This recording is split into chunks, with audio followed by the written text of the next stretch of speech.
Recording in progress.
Well, starting perfectly on time in Swiss-like fashion. Good morning, good afternoon, good evening to wherever you are. I am Simon Mulcahy, Chief Innovation Officer of Salesforce. And welcome in particular to the World Economic Forum's COP26 live program, and this session entitled Driving an Ecopreneur Revolution. And this has been inspired and led by Uplink, which is, as many of you know, the open innovation platform of the World Economic Forum. This is actually an endeavor founded in partnership with Salesforce and Deloitte as well. And over the next 45 minutes, you have got an incredible treat ahead of you. We have a panel that represents really the cutting edge of innovation, business, and investment, and a public-private collaboration to protect the planet. And actually, let me start by introducing them. So the first part of the session will feature two Uplink ecopreneurs, Lisa Dyson, who's the founder and executive chair of the board of Kivadi, which is a member of the Uplink Circulars 2021 cohort. And Dasano Hatano, who's the chief executive officer of Rimba Makmur Utama, which is implementing the Katingan Mentaya project in Indonesia. And you'll also hear from two seasoned investors in this area. Catherine Garrett-Fox, who's the Chief Executive Officer for Gulf International Bank in the UK, and has also actually been a friend of Ocean Action since 2020. And Irene Arias, who's the Chief Executive Officer of IDB Lab, which is a supporting partner of the Trillion Trees Amazon Challenge. And then the second half of the session, we will actually be launching Uplink Ocean's Blue Carbon Challenge. And for that, we'll welcome Christian Telecki, who's, he's a good friend and the director of the Friends of Ocean Action, and also Nina Jensen, who's the Chief Executive Officer of Rev Ocean. Now, before we jump into the discussion, though, let me kind of just set the stage for why this is such an important moment to support what we're calling ecopreneurship. Now, you all know about the record temperatures, the floods, the fires, and the droughts happening all over the world. You're probably all watching as well what's happening at COP. Well, we're seeing that the momentum for action on climate change has really passed kind of the point of global resistance. There's now broad consensus on the science that explains a human-caused 1.2 degrees of climate change to date. And there's actually kind of global acknowledgement of the implications of further carbon emissions. There are sufficient technology breakthroughs, there's capital available, and all of that can really help ensure that the world might transition to a post-carbon energy future in the coming decades. But it's going to require action, and it's going to require entrepreneurship. And we call anyone who is entrepreneurially innovating to protect our planet an ecopreneur. And we need a revolution to happen in this area. These ecopreneurs need help, be it access to capital, to advice, connections, or just help in moving along age-old legislation. And that's actually why, and a big reason why Mark and Lynn Benioff, in conjunction with Salesforce and Time, just announced a $300 million investment in this area, and particularly around trees. Now, to give you kind of a clearer picture, the Uplink team has put together a short film. It features 5 of the ecopreneurs that they've been supporting, and I think it brings to life the urgency of supporting this movement. Let's roll the film.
There you go. 5 great examples of how ecopreneurs are driving change.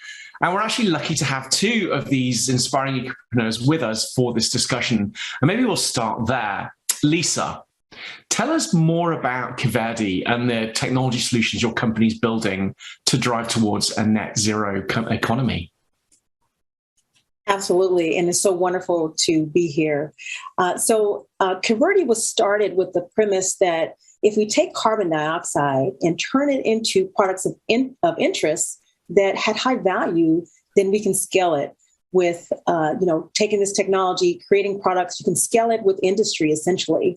And Kivadi is working on a number of solutions that take CO2 as a fundamental building block and makes materials and food and other things that are part of our everyday life, everything from a palm oil replacement to biodegradable plastics. One example that I'll highlight is turning elements of the air into protein, and then taking that protein and taking meat and making meat. And the reason why this is of value is that the food industry is one of the largest contributors to greenhouse gases, more than the entire transportation sector. And meat is the biggest culprit.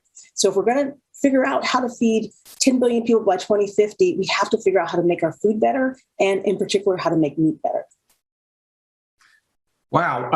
Not water into wine, but air into meat. How are you using technology in all of this? We cannot use the systems that got us here. We can't use the technology of old that created this problem. New technology is simply required. We have to figure out better ways of consuming, better ways of producing, manufacturing. And so Kivadi is focused on producing things in a way that takes CO2 and uses it as a fundamental building block, and inherently is a more sustainable way of producing products for everyday use. And so for you seem committed to developing a series of solutions that show how science drives innovation, combat the kind of climate crisis. Can you talk for a moment about the role of technology entrepreneurs in protecting the planet?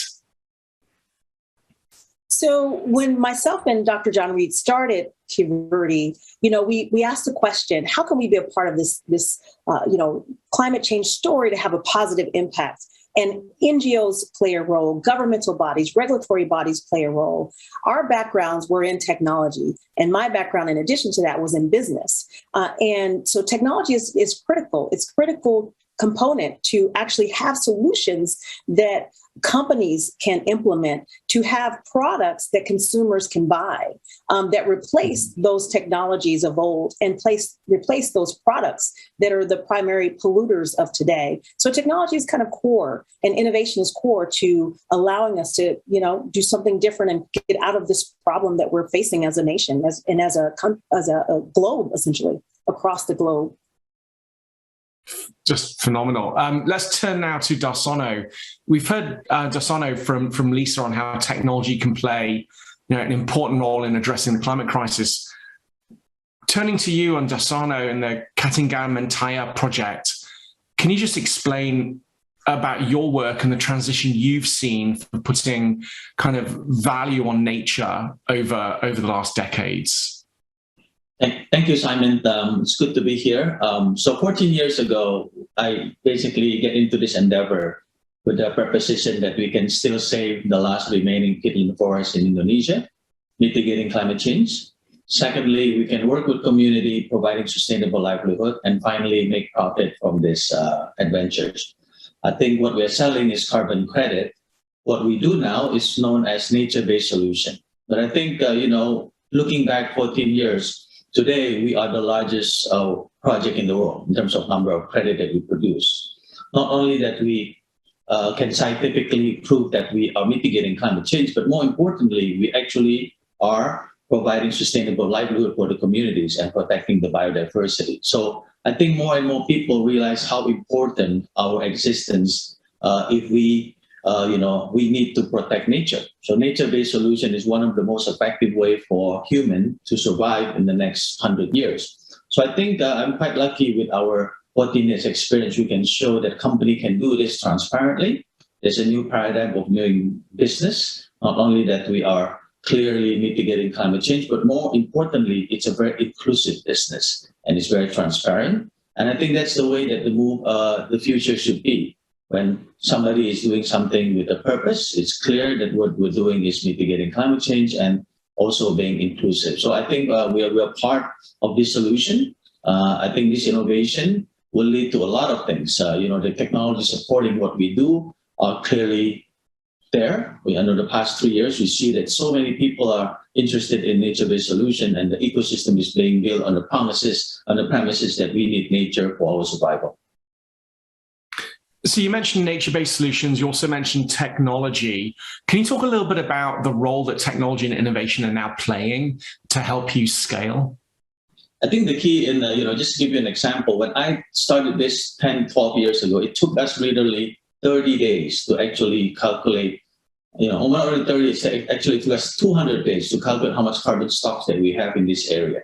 But now with technology, actually we can do that. We can use a lot of satellite images, and basically working with AI and others as we have more primary data that we can map with. So this technology helping us to calculate how much carbon we have. Not only that, the technology will help us in terms of monitoring what we do.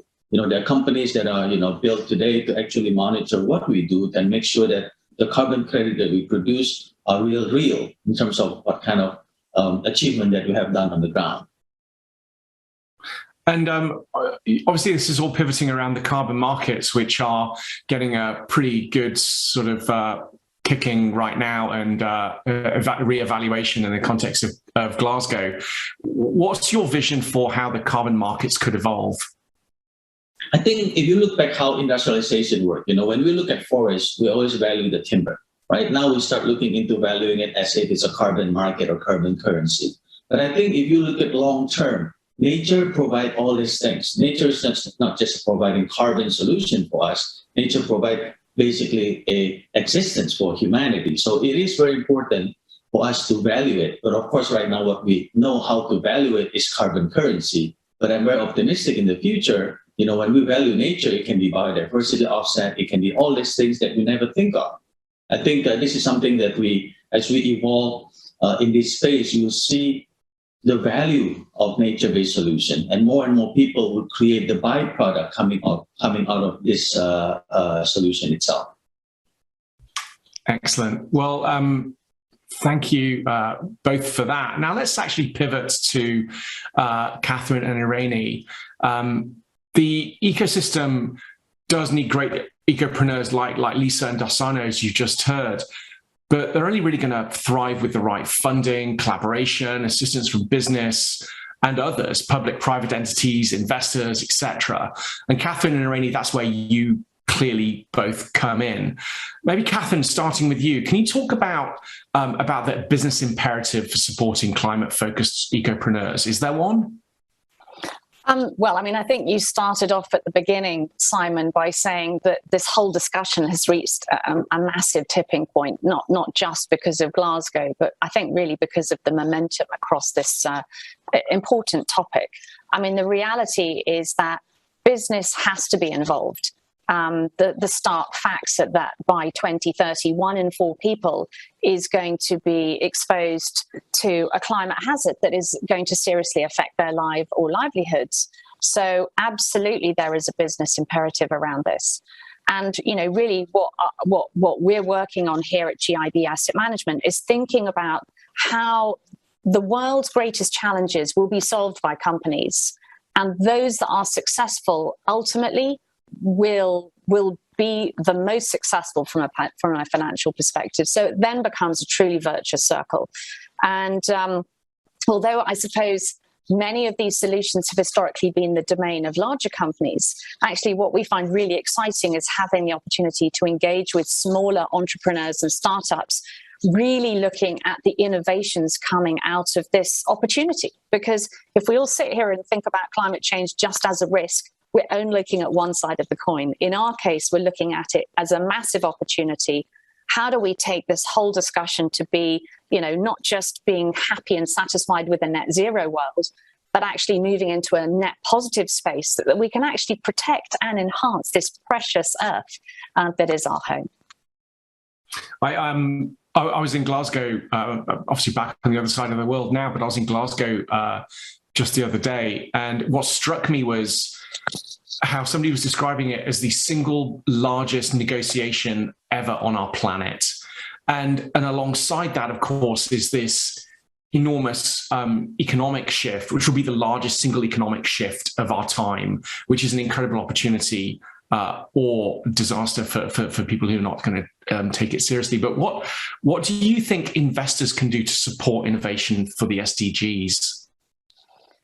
Well, I mean, I think firstly, make sure that your strategies and philosophy and solutions are lined up to support sustainable development. I mean, it sounds simple in words, and perhaps it's harder to achieve. But, you know, it really does make a difference in terms of thinking about how the investment community can both, if you like, invest in the best. So, you know, the way that we think about the world is really sort of, you know, dual faceted. You invest in the best to support what they're doing, drive that change, hopefully build that scale, but then you change the rest. As an investor who's worked in finance for more than 30 years, I've always taken the view that it is so much more effective if you engage with companies from the inside. Don't just stand on the outside throwing stones and being critical, but actually support them in their journey. And you just said, Simon, that there's going to be this massive economic transition that needs to take place, not just in terms of innovation, you know, how we embrace the SDGs, but there's also going to be a massive piece around how we help people reskill for this new set of working practices that will obviously take place over the next 5, 10, 20 years. It's vital. Fantastic. Thank you, Catherine. Irene, now turning to you. Your work at IDB Lab has been crucial for launching the Trillion Trees Amazon Challenge, and now actually supporting the Ecopreneurs identified through Uplink for that. Can you talk about IDB Lab, what it is that you do, and why you're investing in Ecopreneurs? Thanks, Simon. First of all, why we are doing what we're doing. Our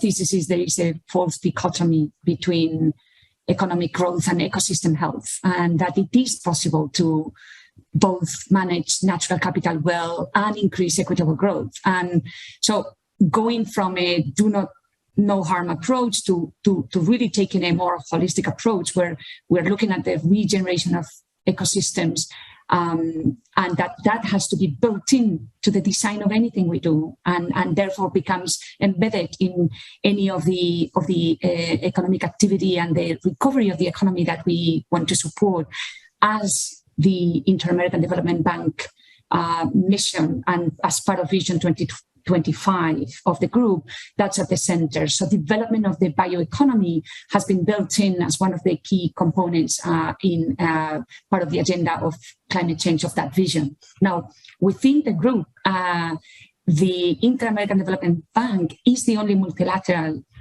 that has a dedicated arm, and that's the innovation arm, the IDB Lab.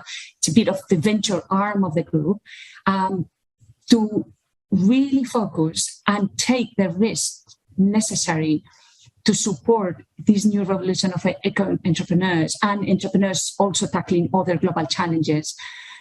So that's really important, because having that dedicated space, that specialization in early stage investing, and the expectation and the mandate to not shy away from risk and be afraid to fail, it's really, really important as an investor that can catalyze other funds as well, and that where we can be we can seed a lot of new ideas, but also work through the whole journey of the entrepreneur, so there are no gaps in between, and partner up with others as a neutral player to fill in those gaps. And we can talk more about some of those gaps and challenges are.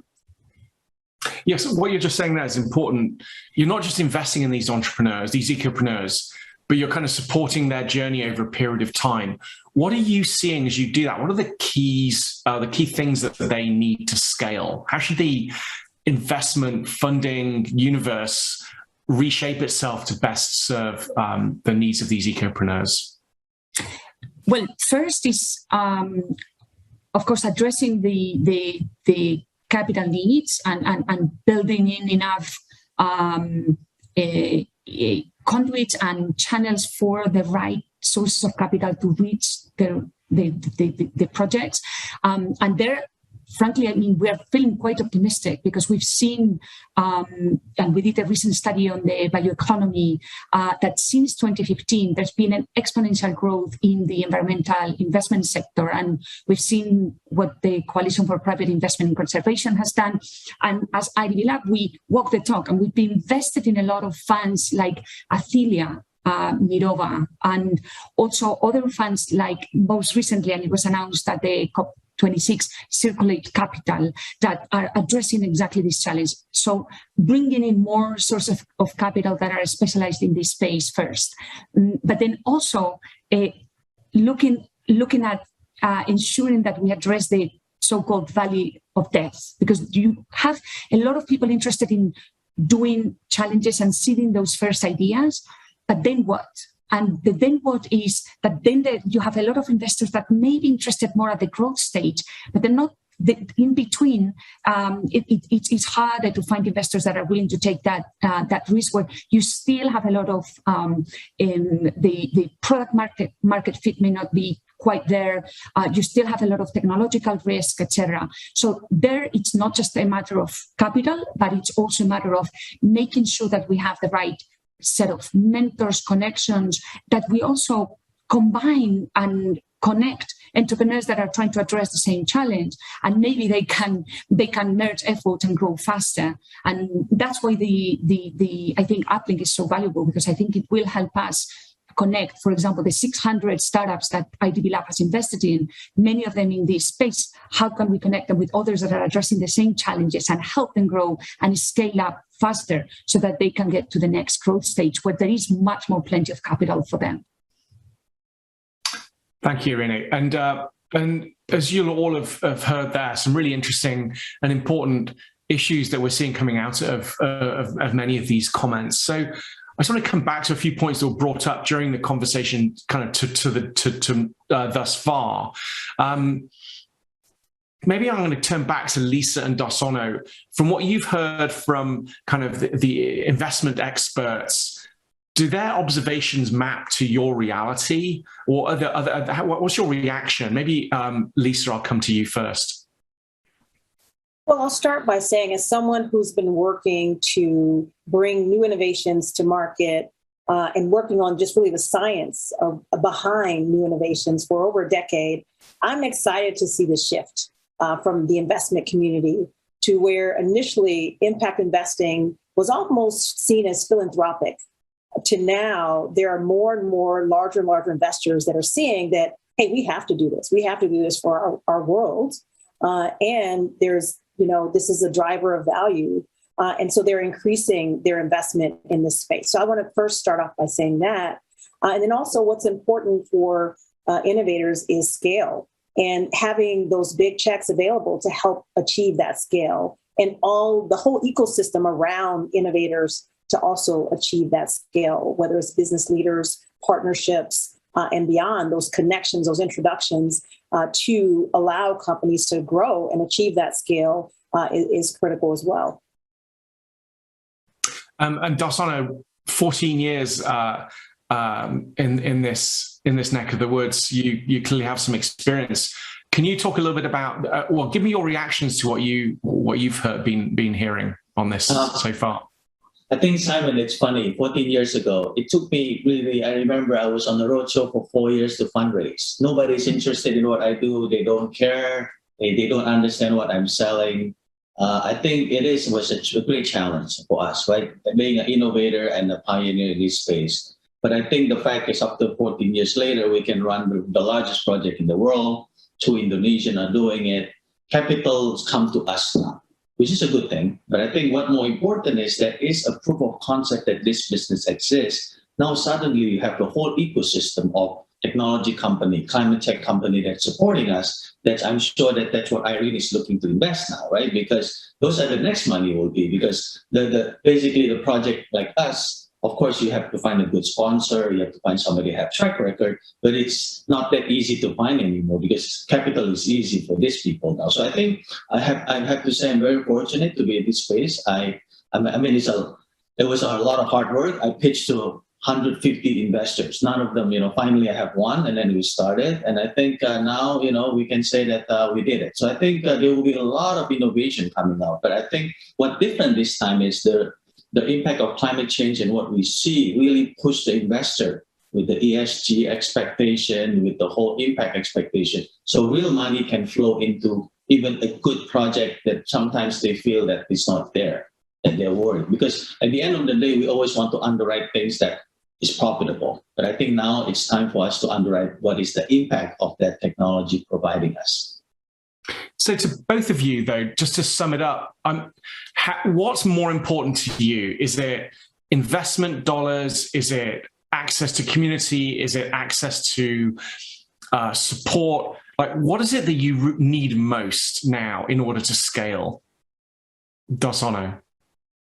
I think what we need more people doing what we do, because more forests will be protected, more nature will be appreciated. But I think, for Katingan Mantaya project, we are there. But I think I'm here to inspire people to give, basically, to encourage other entrepreneurs that if you really believe in this space, put your heart, put your time, and put your effort, and it's going to be there. Just give you a little bit of, another information. It took me 10 years to get my first sales, Simon. So I think a lot of people are amazed how we have that kind of perseverance. But I think there should be an entrepreneur like us, like this. And, hopefully we can connect it with Uplink or with Irene, that there are more capital coming in. It doesn't mean that if 10 years you don't make sales, you're not going to survive. And we did it. So I hope you're using Salesforce.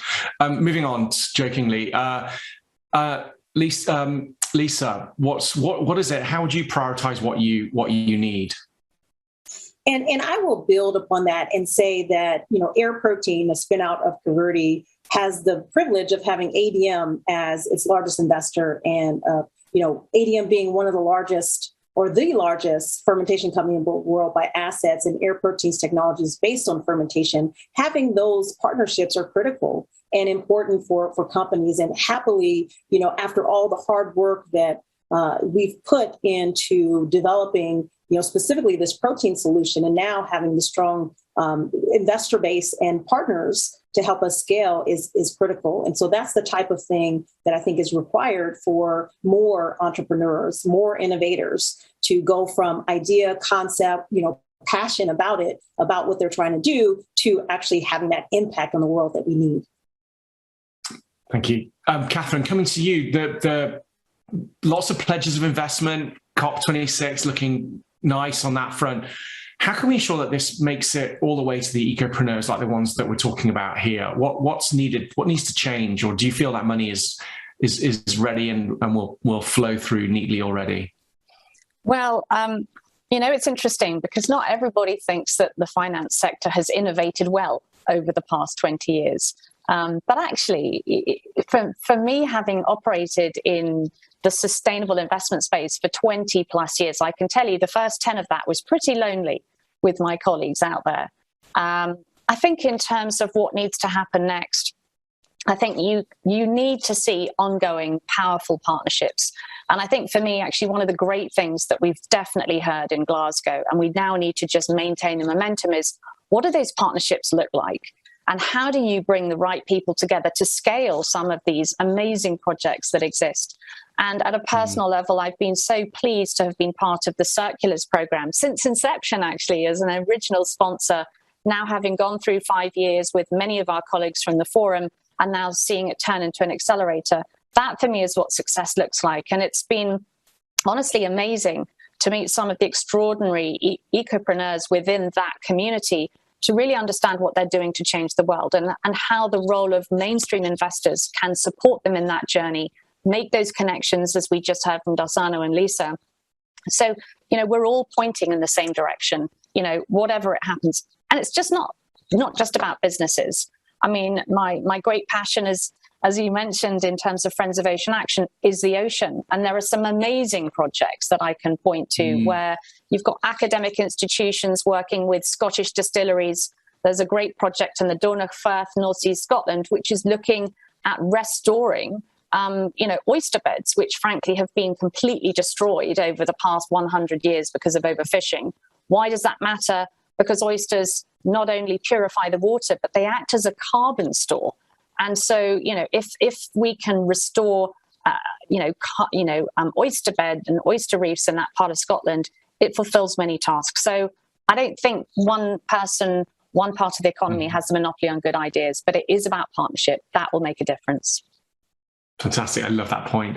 Irene, same question to you. Yeah, I think we have a responsibility to follow through these commitments and to make them happen, and be very pragmatic and be also very, I agree with Lisa, very open to collaboration. One of the ways in which we're trying to make sure that we are as efficient as possible, and also that there is more transparency and traceability of where the money is being invested or can be invested, is a platform actually that we're building with Salesforce and S3, also WWF and the Basque Center for Climate Change, just many partners that probably had never partnered before, and IDB, to connect projects in the Amazon with investors interested in funding them, and simply generate that traceability, that transparency, and make it more efficient. So I think we're creating the channels, and we are also sourcing and creating the next generation of entrepreneurs that hopefully will be as successful as Dasano and Lisa here. For example, we have an amazing project in Mexico, Ejido Verde, and they are restoring 12,000 hectares of pine, and with the reason giving livelihoods to the Ejido and indigenous communities. So restoring livelihoods, regenerating the ecosystem. This is exactly the kind of projects we want. So we're also working really hard in sourcing and originating the next generation of these projects. So I think I'd like to sort of also extend an invitation for all the eco entrepreneurs there to connect with us. And if depending on the stage, we are launching a Regenerate Accelerator for entrepreneurs that need that support to get to the next level of scalability. And so I think we need to again follow through on these commitments, and I think we're ready to do that. Excellent. I think we just need more is what you're all saying in one way or another, which I think is an excellent battle cry. We need a revolution. So thank you for that first panel. I want to shift now to the Blue Carbon launch. Very, very exciting. You've heard about the importance of ecopreneurship. We've seen that more needs to be done. Well, the Friends of Ocean Action and Uplink Ocean are now launching the Blue Carbon Challenge to identify ecopreneurs who can actually really keep the ball moving forward, especially in the context of the ocean. And with that, Christian, it's a pleasure to have you with us to share the framing of this challenge and why Friends of Ocean Action are focusing on ocean and coastal solutions for the carbon market. Tell us more.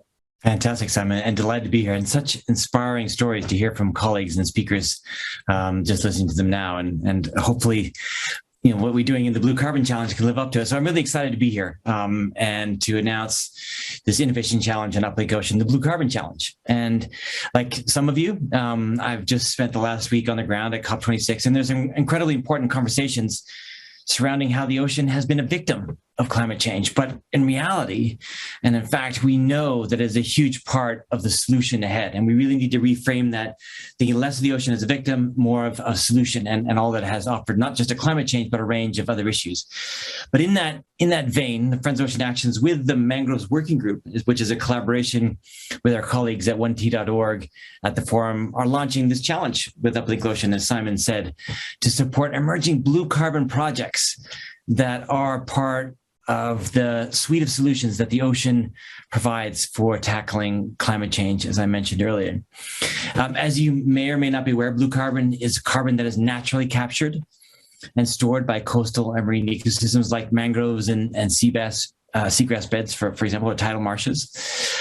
You may be surprised to learn that these ecosystems store up to 5 times, that's 5 times more effectively carbon than trees on land. So an incredible opportunity there to fight climate change. However, carbon markets and projects have been underdeveloped and underfunded. And at the same time, there has been increasing corporate demand for the limited supply of these verified credits. So building the supply of high quality blue carbon credits will require projects and supporting tools that put people and nature at the center of climate mitigation strategy, combined with incredible innovation. And an important dimension of people and nature, I think, has been ringing true, and it was a theme strongly coming out of COP and continues to come out of Glasgow at the moment. And this is what the Blue Carbon Challenge is all about. So we're looking for high quality blue carbon projects and ideas that can lead to carbon credits. And we're looking for tools and finance, education, and training that can help support these types of projects. And so this challenge prioritizes projects that place a strong emphasis on, let's say, co-benefits to communities, biodiversity and ecosystems, such as improving water and air quality, let's say resilience from floods, droughts, and wildfires.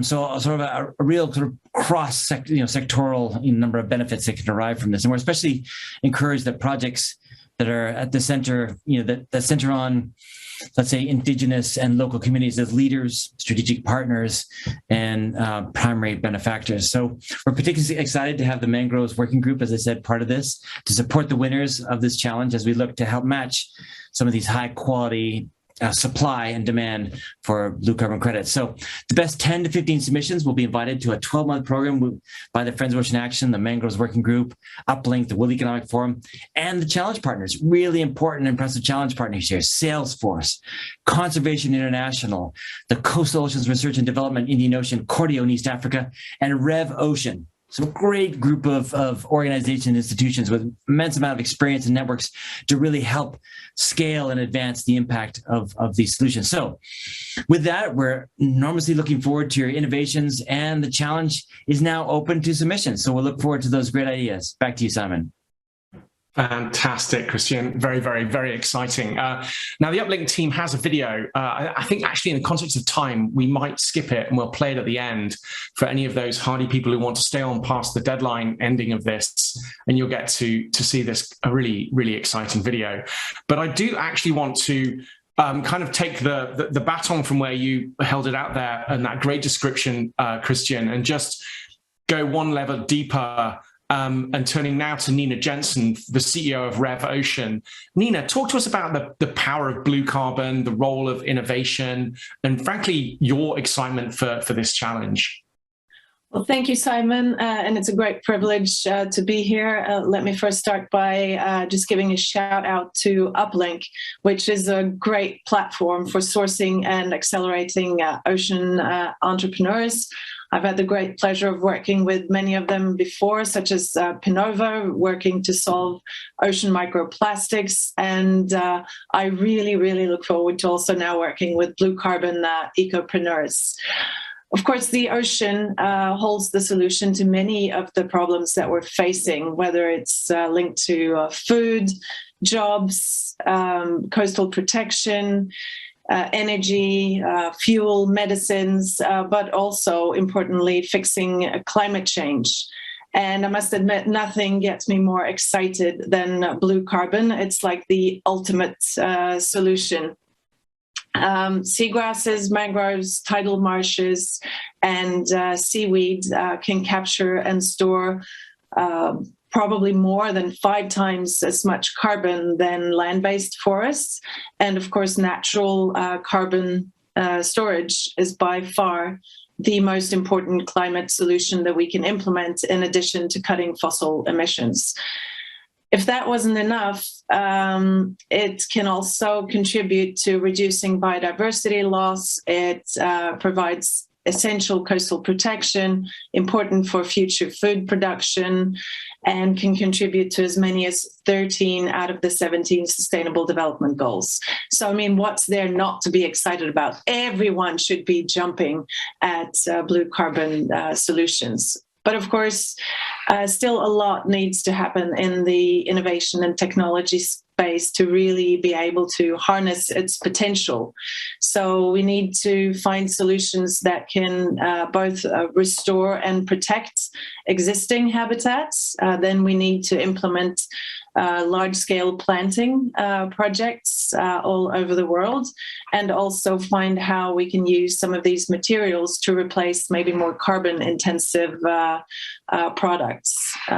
There's a lot of innovation happening in the space at the moment, but as we've heard from the previous speakers, of course, the challenge is for many of these to both be able to scale their solutions, find the right partners, find the right funding, which is why this Blue Carbon Challenge is so extremely important.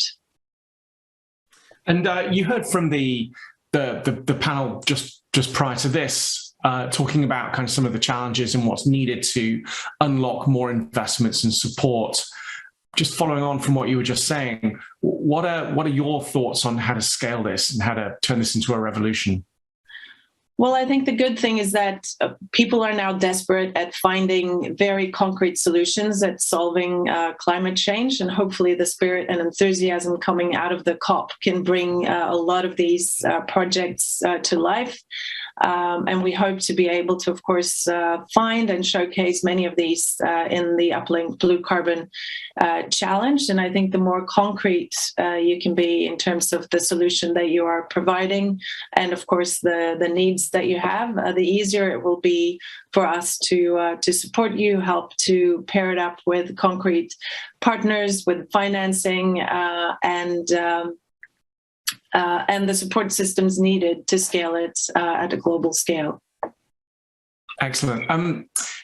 Now, before we kind of bring the launch of this whole challenge to a close, I would actually like to call in Catherine again. Catherine, you're also a friend of Ocean Action. Why is innovation, protection, and restoration of the ocean so crucial for you? Well, actually, I'm also delighted to be a member of the Mangroves Working Group that Christian mentioned. So I feel that this is very close to both my personal heart and to our mission here at GIB. I think the reality is, for so long, investors and the business community have really wrestled with the ocean. They haven't quite known how to invest in it. And so I think this is why this whole challenge is so important, why Friends of Ocean matters, because it's shone a light on some of these really important topics. And probably the biggest single issue that investors have wrestled with in looking into blue ocean finance is, what is a blue carbon market? How do you even find things that you can invest in? How do you build that sort of, the credit space to offset against your emissions? So this is such a massive innovation. And I think that, honestly, it's a privilege to be part of this movement. And we just need to mobilize more people into it. Enough talk, more action, I think, is really my call to arms. I love it. I love it. And so thank you, Catherine. Thank you, Nina and Christian, for kind of helping us put out the call to action for the Blue Carbon Challenge. I hope lots of people are rising out of their seats now, fired up by this. But also thank you, Lisa and Dasano and Irene, for a really powerful discussion, and to all of you over the last 45 minutes. This has been really, really great. Now, just to leave this on a powerful note, COP26, powerful gathering, many of the world's leaders there, incredible potential to protect the planet and deliver real change towards a net zero economy. But we've shown that talk is not good enough. We have to turn that into action, and it is not happening fast enough. Everyone who's listening to this, all of your friends, all of their parents and grandparents, join us on Uplink. Help us source high quality solutions to address the global climate crisis, and help us spark this Ecopreneur revolution that Uplink is enabling. Thank you all. Thank you, the World Economic Forum, for making this possible. And have a good morning, afternoon, or evening to all of you.